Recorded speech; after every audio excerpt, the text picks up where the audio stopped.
اسلام آباد والوں نے ایک ڈرامہ گیسٹ ہاؤس کے نام سے بنایا، آغوش بنایا. ان ڈراموں سے مورل لیسنز ملتے تھے. من چلے کا سودا ماسٹر پیس تھا اشفاق احمد صاحب کا، وہ تو ابھی بھی میں کبھی کبھار لگا کے دیکھتا ہوں، مجھے تو بہت پسند ہے وہ.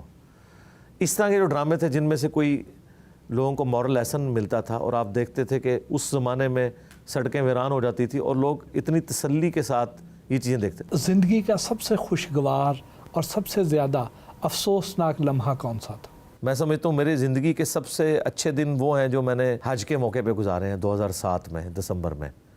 وہ 40 دن، اس وقت بچی ہماری 2 سال کی تھی اور وہ ہم اپنے والدین کے پاس چھوڑ گئے. شادی ہوئے ہوئے بھی آلموسٹ 2 سال ہی گزرے تھے. تو 40 دن ہم نے ماشاءاللہ جو زندگی کے گزارے ہیں وہ دوبارہ اس طرح کے 40 دن نہیں نصیب ہوئے.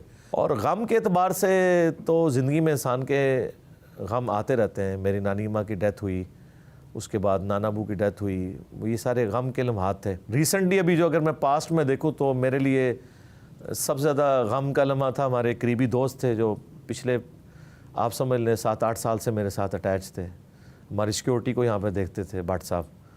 ان کی اچانک ڈیتھ، میرے ہم عمر ہی تھے، آلموسٹ 1 سال ہی مجھ سے بڑے تھے.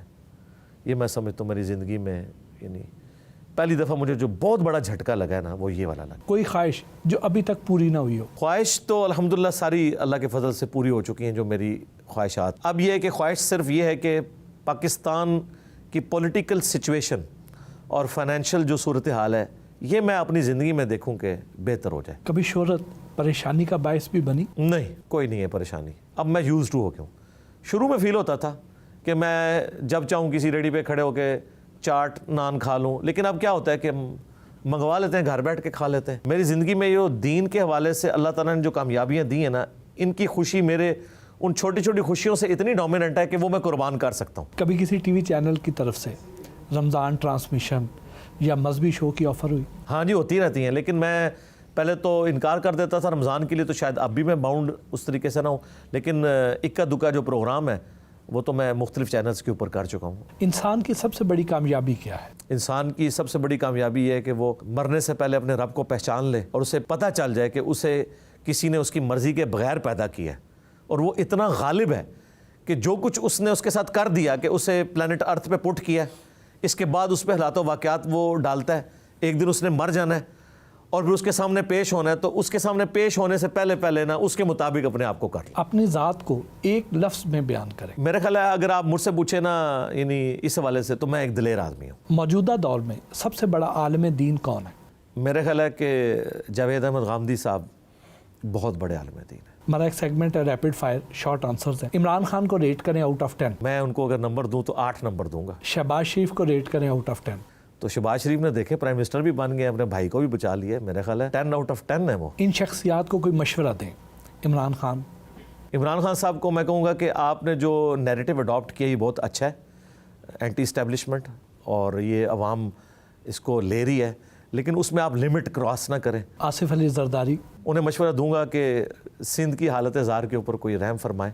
نواز شریف صاحب سے میں کہوں گا فوراً سے پہلے آپ پاکستان آ جائیں. مولانا فضل الرحمان صاحب سے میں کہوں گا کہ آپ جو مذہبی کارڈ اس حوالے سے یوز کرتے ہیں نا کہ آپ خصوصاً عمران خان صاحب کو یہودی ایجنٹ کہنا اور اس طرح ختم نبوت کے حوالے سے اس کارڈ کو یوز کرتے ہیں، یہ آپ لوگوں کے خلاف نہ کریں.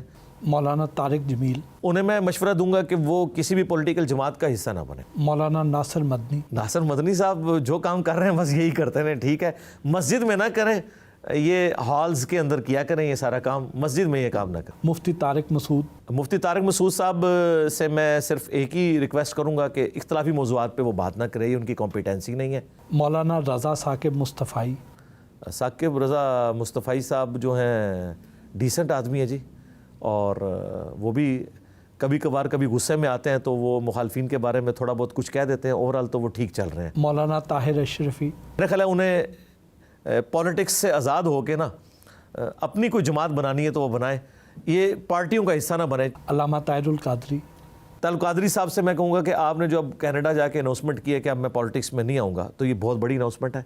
سراج الحق صاحب سے ریکویسٹ یہ ہے کہ وہ اپنی جو پولیٹیکل آپ کی سٹرگل ہے اس کو سوشل میڈیا کے اوپر ڈومینیٹ کریں، باقی ان کی پرسنالٹی بہت اچھی ہے، خود بھی سادہ زندگی ہے۔ مفتی منیب الرحمان وہ جو اس وقت کام کر رہے ہیں وہی کریں، اور رویت ہلال کمیٹی کی دوبارہ چیئرمین اب بننے کی ضرورت نہیں ہے۔ سعد رضوی، سعد رضوی صاحب سے میں کہوں گا کہ ایک آپ کے اندر خوبی ہے کہ آپ اتنے ہارڈ لائنر نہیں جس طرح آپ کے والد صاحب تھے، لیکن کمزوری ہے کہ جس طرح ان کے والد نے سادہ زندگی گزاری ہے، دنیا کو 3 طلاقیں دی ہوئی تھی، درویش تھے، ماشاءاللہ انہوں نے پوری زندگی سادگی میں گزاری ہے، سبسسٹنس لیول پہ لائف گزاری ہے۔ لیکن سعد رضوی صاحب کو جب ہم بڑی بڑی گاڑیوں میں دیکھتے ہیں نا تو ہمیں وسوسہ آتا ہے کہ آپ نے اپنی والد کی لیگیسی آگے نہیں لے کے چل رہے۔ بہت بہت شکریہ علی جزاک بھائی، اللہ خیر۔ جی، سارا دن آپ کے ساتھ گزارا، بہت اچھا لگا، بہت کچھ سیکھنے کا موقع ملا۔ الحمدللہ، جزاکم اللہ خیرہ۔